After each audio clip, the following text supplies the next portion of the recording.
to today's session. I'm your host for the session, Anushmi Jain, Faculty of Law, the ICFI University, Dehradun.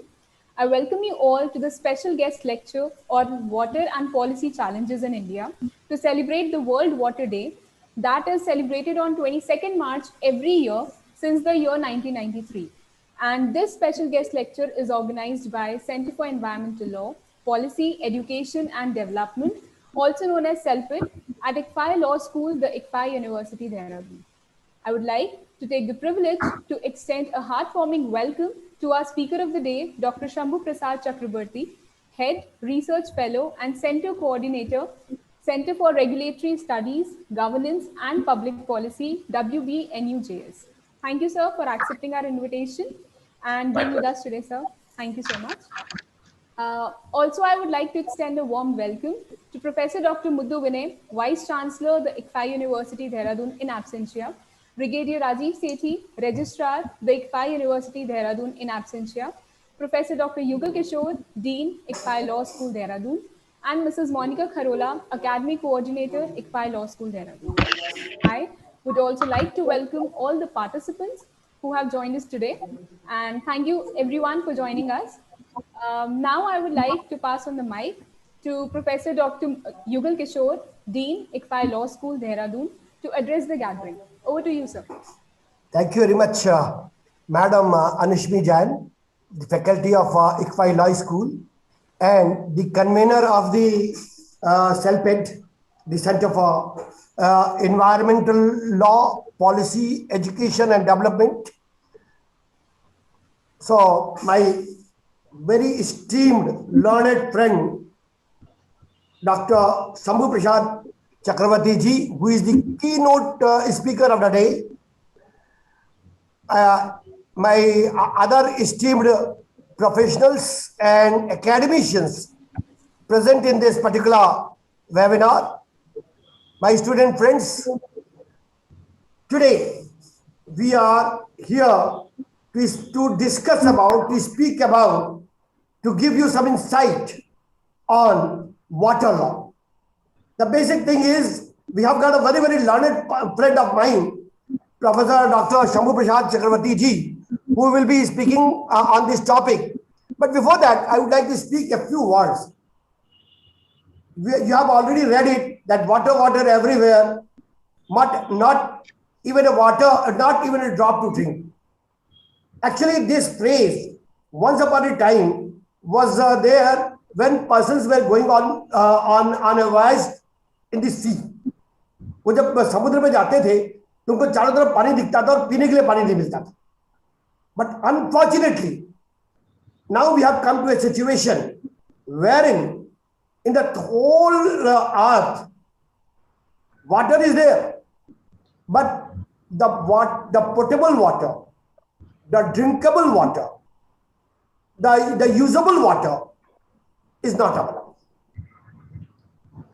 There are various reasons for which I will not go for, but then, as you know, it is very essential to provide water not only for the drinking purposes, for all other purposes, a water which is suitable, which is useful. So, on that aspect, it was decided by the UN that 22nd March will be celebrated every year as the World Water Day, to commemorate, to find out whether the quality of water and to improve by policy and law the quality of water. So, ICFI Law University has also taken an opportunity to invite a great learned expert on the field, Professor Dr. Shambhuprasad Chakravarthi ji, who has been very kind also, because despite very busy schedule, university is running these days. So everybody is having classes, having research work, and having another allied work. But even then, he has been very kind to and spare his valuable time to be here with us, to enlighten us, to empower us, and to provide us opportunity and the policy and a system of law, so that we can enjoy the water. Now further, because my duty is to talk about little bit about the university as well as the life school and the center. So I would like to inform everyone present here that this ICFI University was established by one a great educationist and academician, Mr. N.J. Yashasvi, through an ICFI group of higher studies at Dehradun in the year 2003, and the law school has come in the year 2004, and from that time onwards, looking into the aspirations and object of this particular ICFI group of study of institution, ICFI University and Law School has tried its level best to capture the world-class education in this university. And 2 years back, I also joined. Professor Yugal Kishore, as Professor and Dean of this ICFI Law School, and from that time onwards, I have also been a party to see that the institution develops. And with the result, in the year 2020, India, ICFI University has been demarcated as the URI 44 award or ranking by the world ranking, which is provided by the United Nations Institute of Training and Research. So apart from that, with the help of our a very able system administrator, Mr. Akhileshi, we are capable of catering to the online education as well as all other programs. With that, our university has also been recognized as E-Lead University. So, ICFI Law School has been developing very fast. It has opened number of centers, and during the COVID-19 pandemic, you have also seen that how the adversity was converted into positivity, and as many and hundreds of the programs have been organized online with the help of our system administrator. And then further, today in that series, we are also organizing one of them through a center which is of environmental law and sustainable development, specifically called as Center for Environmental Law, Policy, Education and Development. This center, though it was established in the month of November, but it has started working right from the month of July, and it has organized number of very, very good programs, like we have organized World Ozone Day, we have organized World International Green Consumer Day, we have organized 7 days workshop in the first week of October on the occasion of Wildlife and Forest Week. So likewise, continuous, even we were fortunate enough to get and invite the Assistant Secretary of UN, Mr. S.S. Tripathi, who happens to be the center head and chairperson of UNEP New York office. Here he spoke. He has given N.J. Yashasvi lecture, wherein on the topic of sustainable development. So in this way, and now we have started working on research also. So a research activity has also been undertaken, and I am very much thankful to the two conveners who are here in front of me, Mr. Vishal Behra and Anushmi Janji, who are very capable, dedicated, hardworking, sincere, team spirited, because of whose efforts these programs are being organized. So I'm very much thankful to you. I have taken much of time. Sir is really, I don't want to be there in between sir and you. My learned is speaker, but I don't know what has happened. I started when you started. You know, with teachers, this is a problem. Once they start, they start.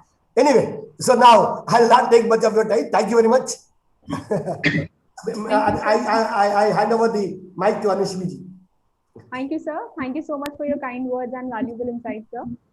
Now I would like to call upon Mr. Vishal Bera, Faculty of Law and Convener of CELPIT, to introduce our speaker of the day, Dr. Shambhuprasad Chakravarthi, sir.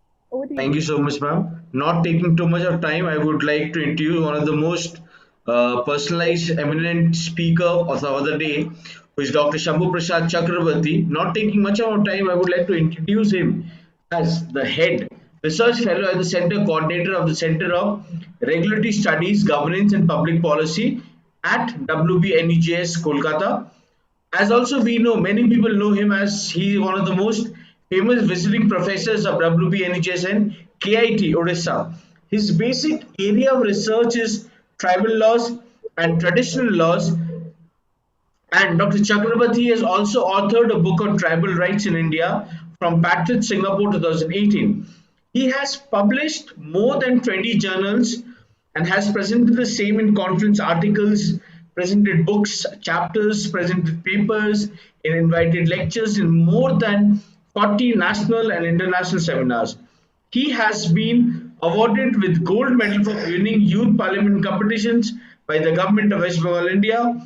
At the school level, he was the topper, as well as in the college level. In his LLB degree, he's topped in the University of Calcutta in the fourth year also. He was conferred the PhD degree in law from the North Bengal University in 2017.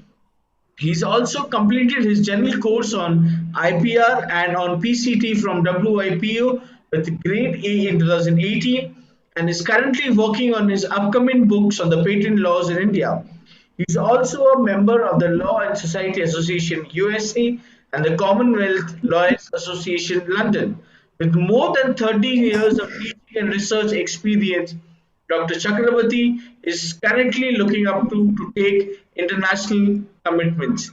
Sir, we welcome you as the guest speaker for the special guest lecture for today. Thank you so much for inviting our acceptance, sir. Over to you, sir. Thank you so much, Professor Bera, Professor Jain, Professor Yugal Kishore, whom I have always looked upon during my younger days. And most importantly, the center that is working on environmental aspects, that is the CLPED of Dehradun. And I thank the Vice Chancellor of the University and all the eminent people who are behind this particular university for bringing me here on this particular platform. And most importantly, the students who have participated in this particular program. I welcome them to a complete new challenge that our country is facing, and with that, the entire world is facing. Now, I'd like Vishal to help to put my slides for the audience. Yeah, thank you. Yeah. Now, before I move any further from this particular slide, let me tell you, how our center works in a minute. Now, we are working on a platform where we are assisting the state government directly, because we are funded by the government of West Bengal and the judicial department of the government of West Bengal. And we help the government in formulating and framing their policies. We check into their plans and programs, and we assist them in those levels. Now, today, the topic that I found is most pertinent for the audience and for the people who are here in this ICFA University is on this particular matter of water, okay, water and policy issues. Now, I would like to go to the next slide, Vishal, if you can do so. Okay, and now the next slide, please. Now, we're talking about the challenges, yes. Now, this is the problem that I would like all the 157 participants of this particular webinar to have a look at. and that is the problem. And the problem that we need to assess at this moment is not only based on the natural resources, because what was there in our world is still there in today's world. What was there like in 100 years back when it comes to water is still very much there, because it's within this particular boundary of Earth. But the problem, but the challenge is, we are thinking that the water and the other natural resources that is there would be there forever. Now, if you open the tap in a way and then you forget everything about it, and this problem is not only about your problem, this is also the problem of the government, of whether it's the center of the state, of any government, of any jurisdiction, whether that's of India or outside India. Why? Because if you look into the taps, the entire system by which this water is circulated within a particular place, especially in an urban environment, it's always underground. So it's not in front of us. So more important challenges for us that we see might be poverty that we can see with our own eyes, might be something else, might be a disaster that comes up, might be flood, or might be something else. So we forget all about the things that's there underneath us, and we literally don't take care of it so much when it comes to other challenges. Now, what happens with this particular thing is that all the pipelines have a particular specific timeline of its existence. So after that, it needs to be replaced, which is never done. Now, what happens thereafter is that these pipes starts emitting lead and other dangerous metals into the water, and we know water is the biggest solvent, and it takes across and it contaminates people who are using that particular tap water. Now, this is what I consider to be a slippery slope. Now, why this is a slippery slope is because once we take things as granted, whether it's water, whether it's air, whether it's any other natural resources, we think that it will remain like that forever, and whatever we want to do with them, it's perfectly fine. So once that particular slippery slope is there and we fall on it, we keep on moving into it. Now, this is there is another interpretation of this particular point of slippery slope from the policy perspective. Now, say for example, when suddenly some people comes up and raises a question that this is a challenge and we need to address that particular challenge, the administrators will now have to come to a decision. Now, this decision is done by a set of bright minds, perhaps mature minds, experienced minds, and then they're giving a particular decision. But these decisions are not based on pre-existing research, because that is something new, and they're raised because of certain irretrievable challenges which has to be met right now, right away. So one small step is being taken by that particular brain without proper assessment. Neither there was a previous assessment, neither there is time for subsequent assessment, but the measurement, but the step has to be taken. So once this particular step is taken, what happens? Only after a span of time we can understand whether that decision was taken correctly or not on that particular time and that particular era. And there is a long way we have passed. Now, if because of our bad luck, that first step was a wrong step, so we have taken a complete wrong turn and we have slipped on the slope. So this is a very interesting problem that I'd like everyone to understand at the outset of this particular discussion. And as I've told you, this is based on point number 2, which is an abrupt decision making, and which is the problem in our country. Now, why we are talking about this abrupt decision making is because we don't have proper resources to look back. We don't have proper projects to run by the universities, project reports created by the universities. There is a like improper gap. We have to bridge that gap. I'll come down to this particular bridging of gap a little later. But let's understand the gap first. And the gap is between the policy makers and the resources on the basis of which the policy is being made. And once the policy is made, we call that an abrupt decision making. And in this way, the problem comes up. So we come down to the point number 4, and this very, very interesting challenge. And this challenge is the challenge between objective of a particular research and the objectivity of a particular research. Now, we all know that there is a scarcity of water in the last couple of decades, and this is going on. We all know this. Now, what is the objectivity? The objectivity is the new thing that we understand when we carry on that particular research. Say, for example, we have that notion that there is no water, but when we start our investigation as to how we can address this particular challenge, we might come across a lot of new things which we never thought of. Like during one of our research, what we have found is that there are indigenous and traditional ways by which water can be reserved even during the summer season, even during the drought, for irrigational purposes. And this is not only limited within a particular jurisdiction, but of a state, but it is all over our country. And our administration, our policymakers have not utilized those traditional knowledges and have taken the journey forward. So this new thing that we came across, or we might come across in an investigation, is called the objectivity.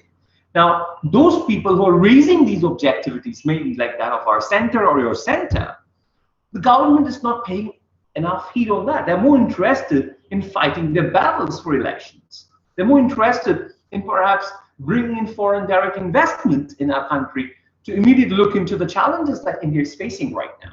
But we are not being given the chance to portray the actual scenario, which is coming out of the objectivity of the research and not merely the objectives of research. So these are the 4 basic problems, on the basis of which I'd like to investigate the problem of policy making, and especially the water challenges that we are facing. Vishal, can we come down to the next slide, please?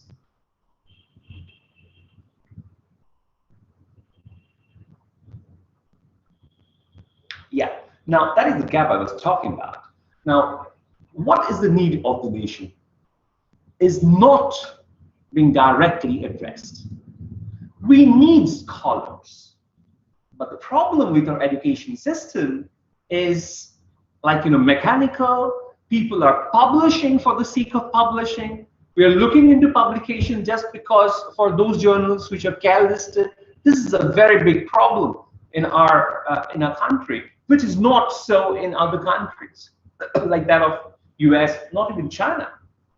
So what happens is that we tend to be repetitive in our work. What we have actually unraveled in our previous paper is something which we are again making, restructuring, bringing in certain other things, and coming out with another publication. So this is something which I think is complete waste of time and repetitive in nature. So what is important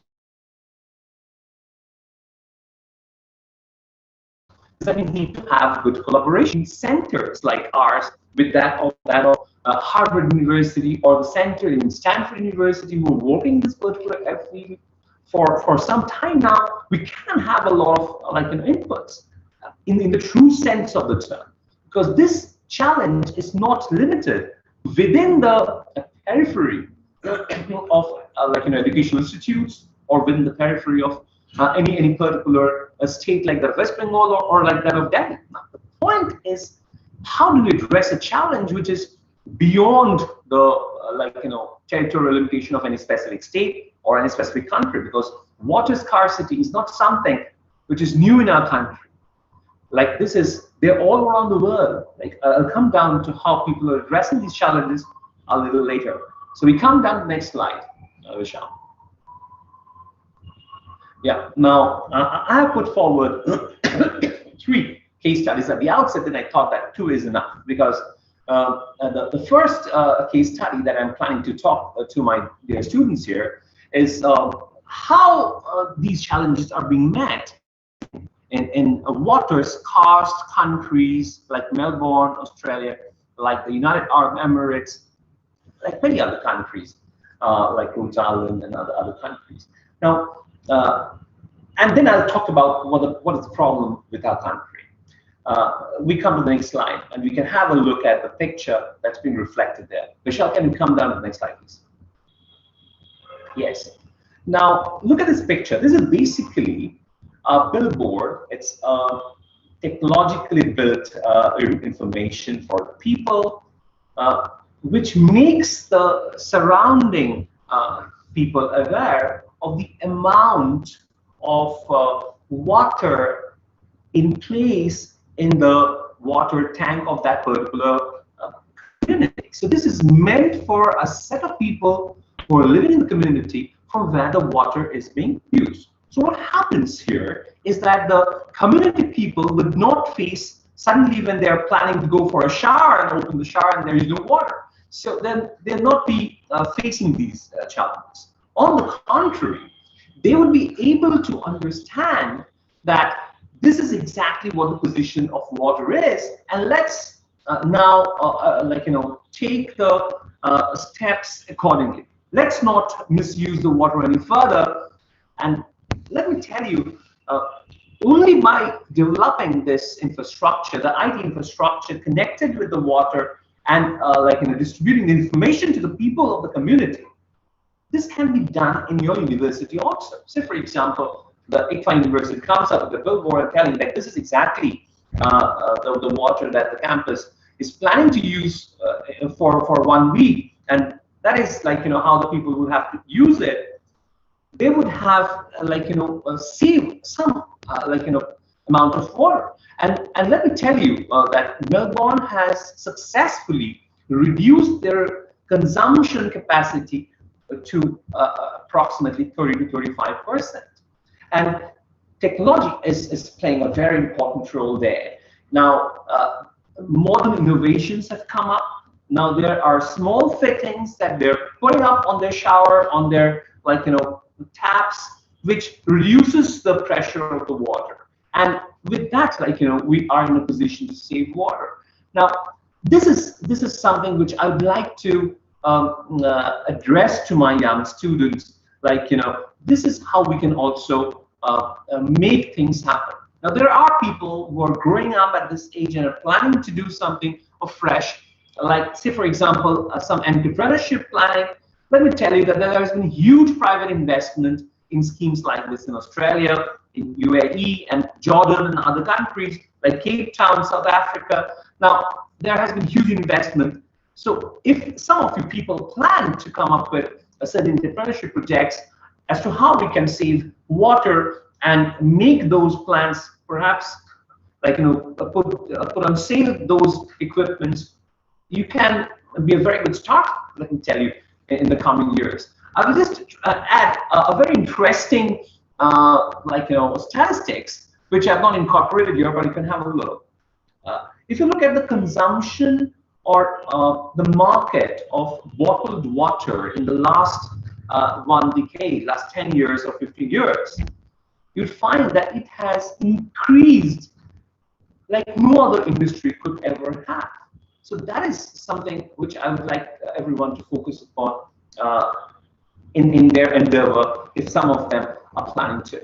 Now we come to the next slide, which is a very typical situation in India. Look at this picture very carefully, and you'll be able to understand that how much of a challenge that we have, especially those people who are making the laws, who are making the policies. See, look at where the policy is, look at the infrastructure, and how do we gather the data from all these people? This is a very, very, very, very difficult task. And I don't know how things are going to settle down. Now we come down to the next slide, Vishal, so that we can discuss further on how we can mitigate a challenge like this in a heterogeneous community like that of ours. Now, the first problem is that we don't have proper trainers. Now, this picture, if you can see on the screen, is that of Dr. Deval Dev. Now, he is known very famously in this part, eastern part of India, as the seed man of India. He was a Fulbright fellow. He went to US, he studied, but his main area of work is on the grassroots level with the farmers.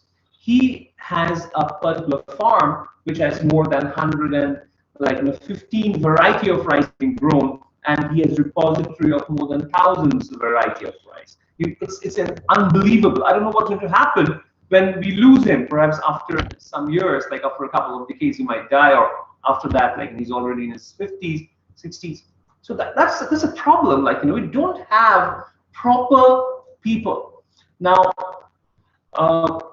another problem that we can see is that because of the non-acceptability or the nature of non-acceptability of experts' advice, or even acknowledging a person as an expert, has led to a lot of people going outside India and flourishing their opportunities. One of such example, I've not put it up here, is Professor Ratan Lal. You'd be astonished to know that he has studied from Punjab University, and he's also the recipient of the Nobel Prize. You'd be astonished. Just type them, and he is there in Ohio University in USA, and he works extensively on carbon sequestration process, as to how we can protect our environment, how we can save water, how we can use water to prevent carbon in the environment. Now, either we find these experts in the grassroots level, or we find experts outside India. So these are the two major challenges. So the people in the policy-making forum, or the people who are the legislators, when they're planning to make a law or formulate a policy or a rule or a regulation, they don't find experts. So they rely on some of the existing experts who are there in the country and assisting them, and they're overburdened with the things. They don't have the time to study. They don't have the time to develop themselves. And we are facing a terrible crunch of experts in our country as of now. So I have suggested a solution to this, and that is, we have to start formulating a database of experts on a national basis and see whether we can bring them back in our country, say, for example, next 4 or 5 years, or at least in the era of internet, we can bring them online and we can get the information online. So the problem is increasing, but the avenues by which these problems can be solved is also increasing. The only thing is that we people will have to communicate and start working on it together. So we come down to the next slide, Vishal.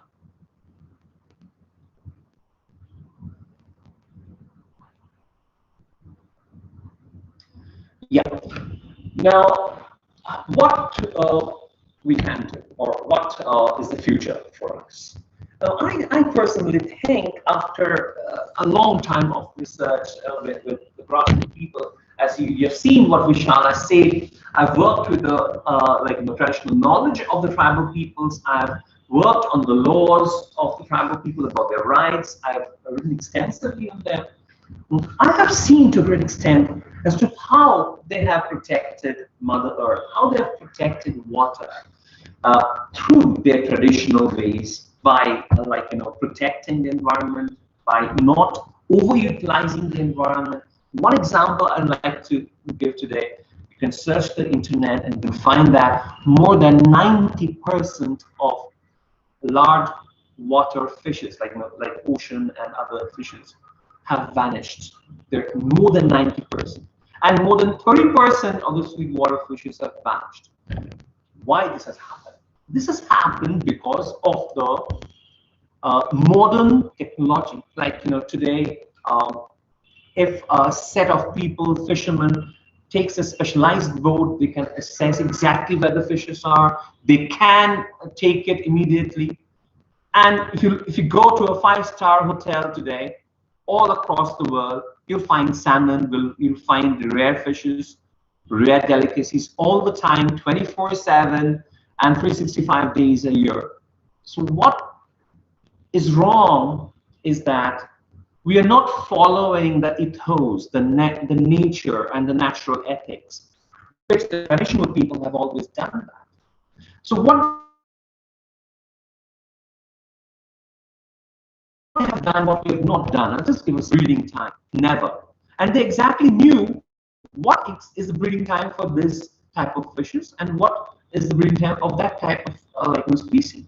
So they used to avoid fishing in those areas during that particular time. But modern fishermen with modern scientific equipment, they are making money. They're fishing and minting money.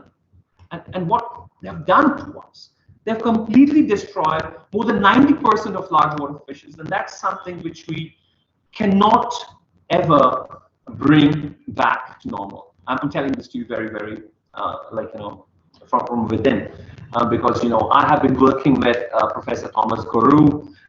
He has done his PhD from Harvard University, and I got this information from him that he's a specialist in coral reef reintegration under the sea. And he, in one of our private conversation, told me that the situation is such, it is going to be an irretrievable position under the sea. So it's not only the glaciers that's being reduced, but it's also the underwater activity that's being affected adversely, which we cannot see. We go down to the beaches, we don't even know what we have done under that particular sea by our scientific, so-called scientific and modern developments. We are just in a very, very wretched condition. The government is not accepting this. The world is not accepting this. It's only the researchers who are shouting on the top of their voices and trying to make this audible to the people at large. The press is not interested to show the right story. They're more interested in what a particular political party member has reiterated, and that's it. And that's exactly what's happening. And that is how, the gap is increasing. So I think, a lot of responsibilities now on people who are in universities, whether it's private or public, because and the students who are there in that particular university, how you can do your part to save our planet. This is now something which is on a grassroots level. Now, we have to take this burden upon ourselves. We can't simply raise hands on the bureaucratic miscalculations and planning and mismanagement. I think we need to have our very interesting centralized management. I don't know whether it's possible or not, but I think with that we can take this journey forward. Now we come to the next slide, Vishal. Now, blue economy is a very interesting development, and this is something which is related with climate change. Now, this is a very interesting juncture of our discussion for today. Now, this particular slide highlights the danger as well as the opportunity that we are going to face in the coming decade. Now, this slide has been copied and pasted from the United Nations website, which talks about climate change and blue growth. Now, the policy, the blue growth here refers to water and how we are going to use the water bodies in the years and decades to come to develop our economy. Just imagine, we have already killed 90% of large fishes, 30% of inland fishes. And now we are planning to develop our economy based on water. Just imagine. All the smart city movements are circulated either by the side of the sea or by the side of a big river. And that is exactly which I am critical about. At the outset, there is always a concept of sustainable development. And then what happens? Then everyone forgets about sustainability. They keep on doing whatever they feel like. So I would like everyone who are here to be aware of the challenges that's going to come up because of the development of blue economy in the decade to come. We come to the next slide, Vishal.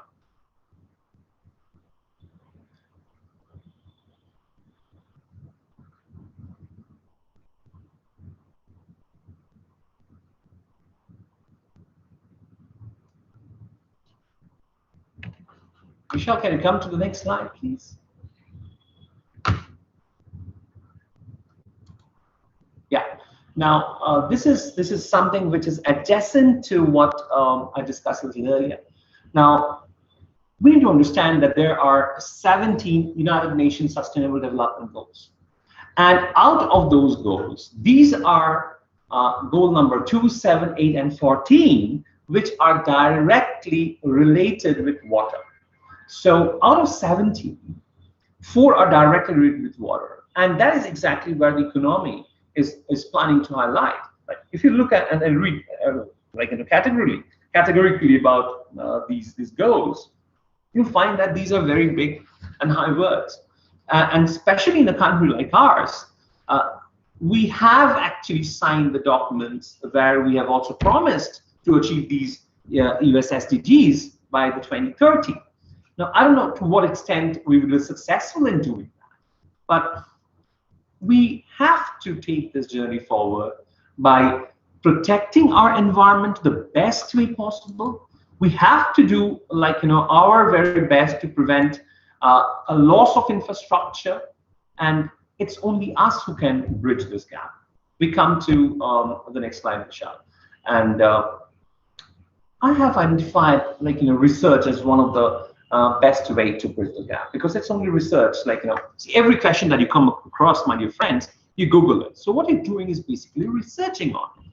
So when you're debating with your friend as to the existence of a particular thing or what you claim, you try to substantiate that with certain things which comes out on a Google search. So that's again searching. What is searching? It's researching on a particular thing by you in a particular way, and that is being defended by, say, for example, your friend who counters your claim.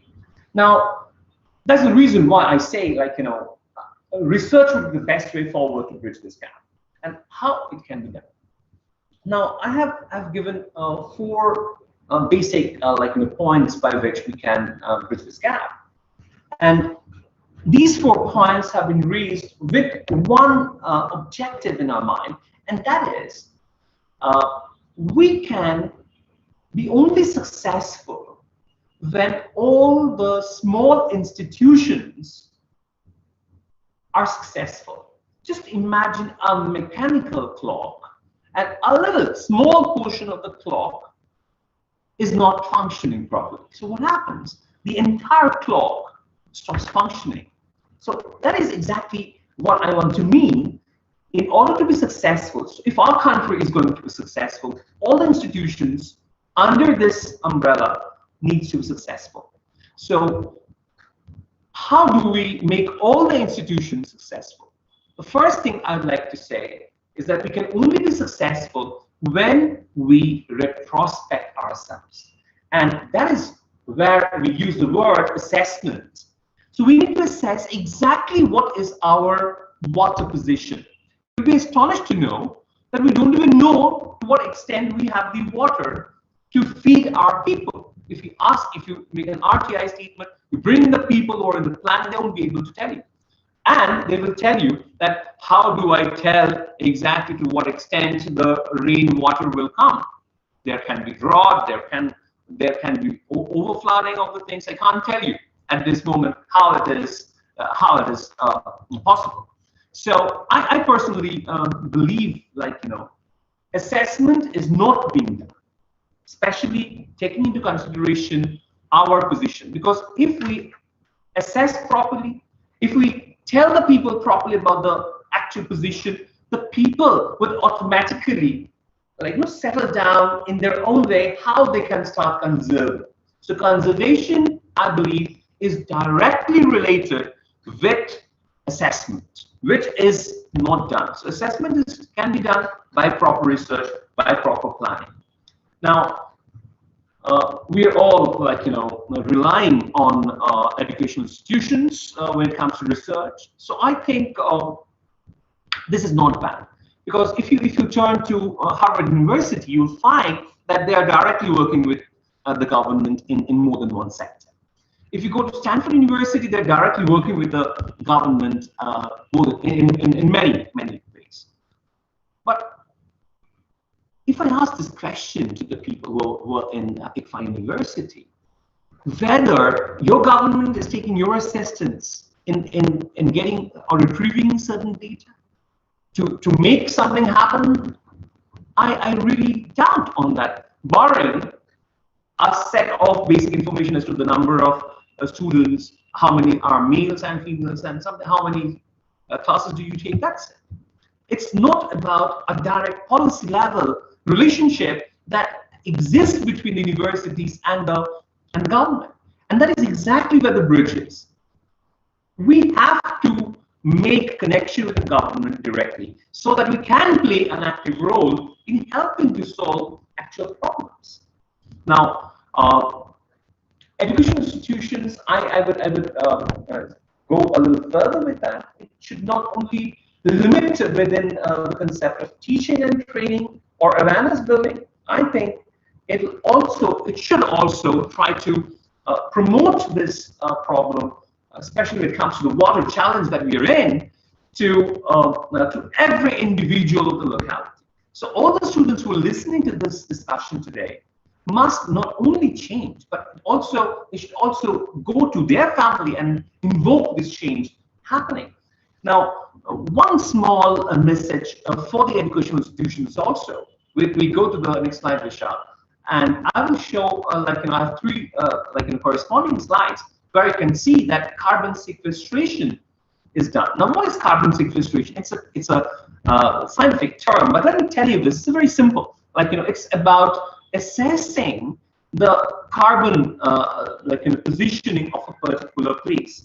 Like there are scientific meters which actually tells you exactly what is the carbon position. Now, your mobile phones are capable of also telling you exactly what is the temperature of this particular locality.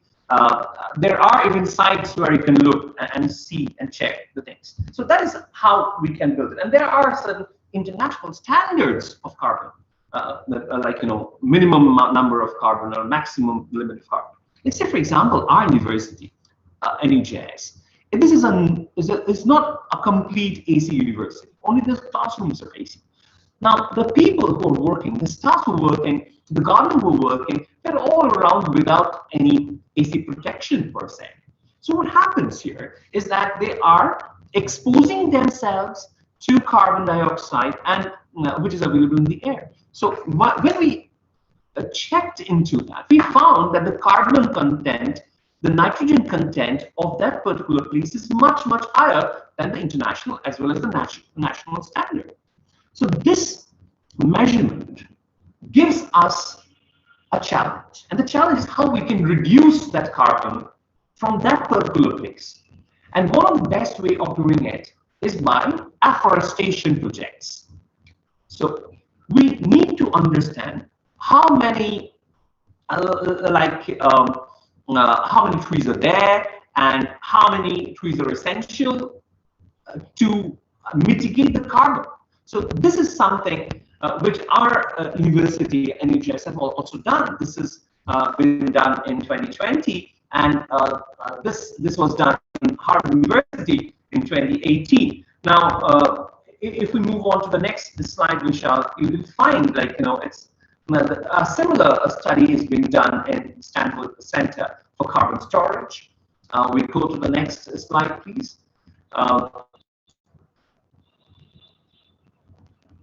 Yes, even the Oxford University have come up with how we can utilize the carbon dioxide and how we can potentially operate that in a grassroots level. So I can suggest that your university can also bring in things like this and help to protect the environment in their own way. And even NAC has accredited certain points for it.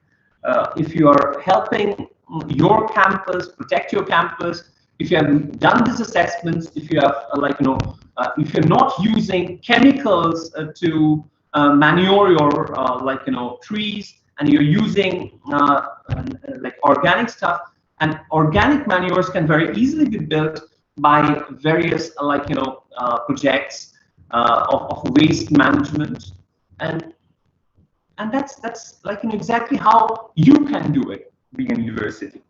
Being a student, you need to be aware of the things, and you have to make people aware of the things. You have to teach yourself, you have to train others, and that's exactly how we can, at the end of the day, do something for our environment and save water. I think this is the most important thing. I know it's a very daunting task ahead of us. Some of you people are not aware of it. I'm sure you will be if you are in a country like Jordan, where the government has said that you can have only this amount of water every day for your consumption. There are water meters, and if you consume more, you have to pay an enormous amount of money over that. And even reducing water on a particular day if you're using more on a particular day. We are lucky to some extent, let me tell you, because only 4% of our total water, fresh water, is done by glaciers in our country, and all others are forest-fed rivers. So that's something good for us. But then again, the challenge is increasing day by day. We are destroying our water bodies. We are eliminating the ponds and other things, which is leading to a lot of flooding all around. The Chennai flood is one of the best example of how we've destroyed water bodies and what will happen if we are keeping on doing that. We are polluting like never before. We're using use and throw plastic things all the time, whether it's a packet of Lay's or whether it's a bottle of water. We don't reuse them, we just use them and throw them away. We are not aware that the United Nations have categorically say to the world that eliminate one-time use plastics from our world, but we're not doing that. So I think the challenge is huge, and we have to start working more on this on a grassroots level to come out of it. Now we come to the next slide, and I think that's basically the last slide. And we can only do it when we are together, when you and my center work together, all our brains work together, all our mind work together, and that's only when we can achieve what we are planning to do in this celebration of World Water Day, and that is today.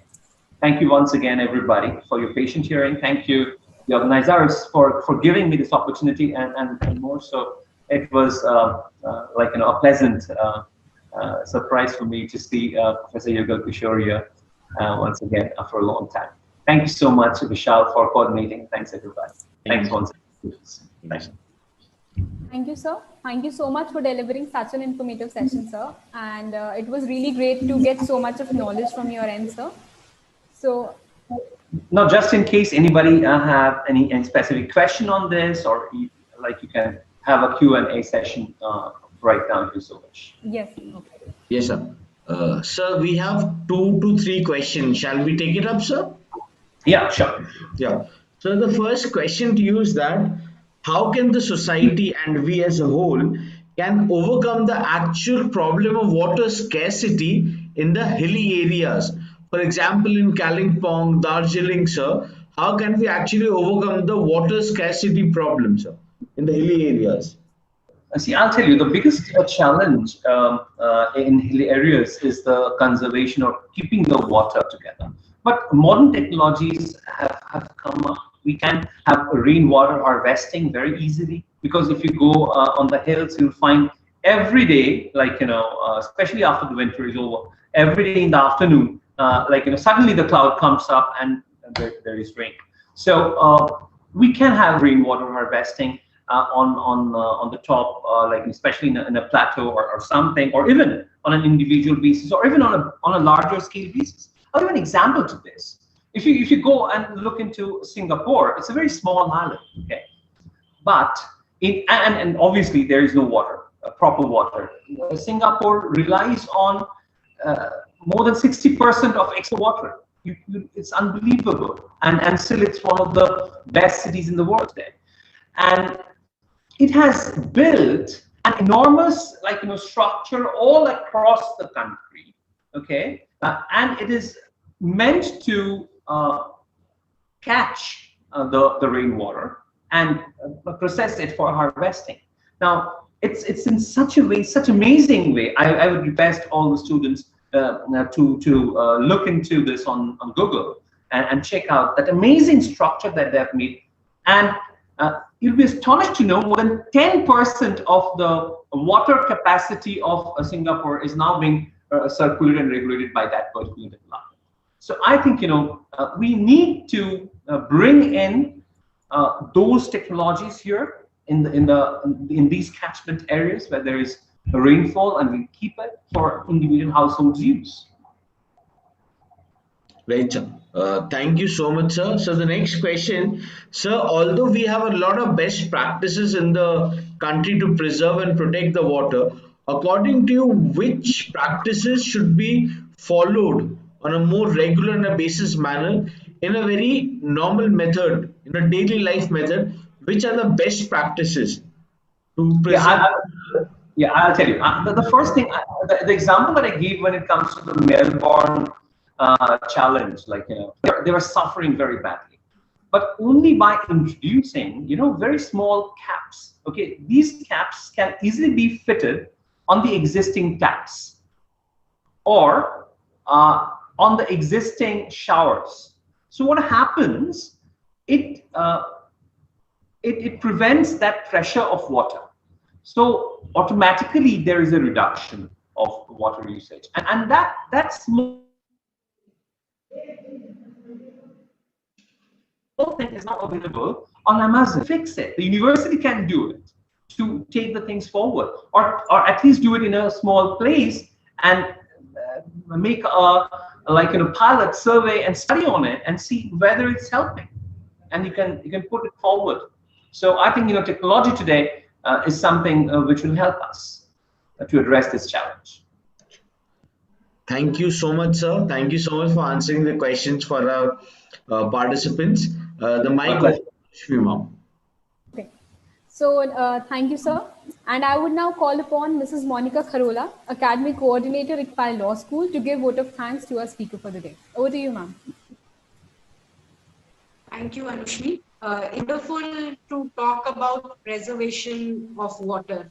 And our guest has in very clear terms told us how important water is and how it is the duty of not only society but individuals at their level to protect and conserve water. And it's very important that we take up this challenge, because countries will never be able to do anything on their own if the individual and the society is not motivated enough to achieve that target. And we have seen how towns together, like in Africa, have faced water crisis.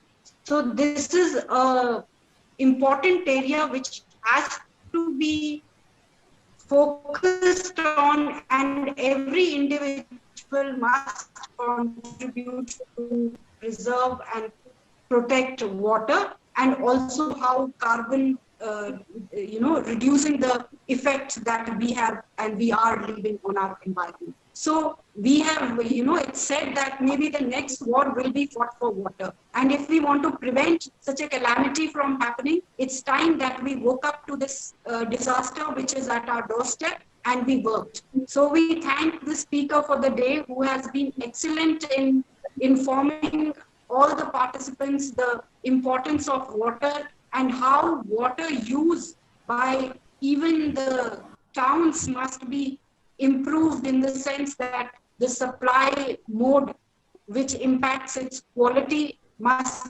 be improved, and we as citizens must be vigilant that we are not getting polluted water, having copper and other pollutants. So thank you on behalf of ICFAI University for coming and making this World Water Day important. And I'm sure that the participants will take your advice, go back home and take this not only to their families and friends, but also to all people with whom they come in contact. There was an excellent effort by one person whose name just now I do not recall, but he went into his colony, got those things which are placed on the tap, which reduces the amount of water, and for the beginning, he used his own money to purchase them, and later on, when benefits started coming in, then he made large scale purchases. So we must begin with our families and then go beyond to our friends and other community members. Thank you very much for this deliberation on water. Thank you very much. Over to you, Anushmi. Thank you, ma'am. Thank you, everyone. And I hope it was an insightful session and a session that was full of knowledge. So I thank everyone here present. Over to you, Dean sir. Anything? Okay. So thank you, Anishmi, madam. From the core of heart, I thank Dr. Shambhuprasad ji, who has been very kind, and he has elaborately discussed not only the position of India, but the position at world level. Because the topic was World Water Day, so he has given the condition of different countries, and then suggested the solutions also. So lecture was very informative, very interesting, and we have learned a lot. And I'm sure that all other participants, some of them are, I'm finding here that academicians, the research scholars and students, they will certainly be much benefited by your lecture. So I'm very much thankful to you again, sir, and we'll meet again sometimes in the ICFI High School. Sir, we will meet sometimes in the ICFI High School once in person. Pandemic is over. Sir. In person, because it's such a nice thing in the morning when I saw you. So it's really better if it would have been in person. Thank you, sir. Thank you very much, sir. We'll meet again. Thank you, sir. Bye-bye, sir. Thank you so much. Bye, sir. Bye. Anishmi, you can close. Okay. If feedback work is over. Yes, sir. Everything is done. Okay. Thank you, sir. Thank you, sir. Thank you.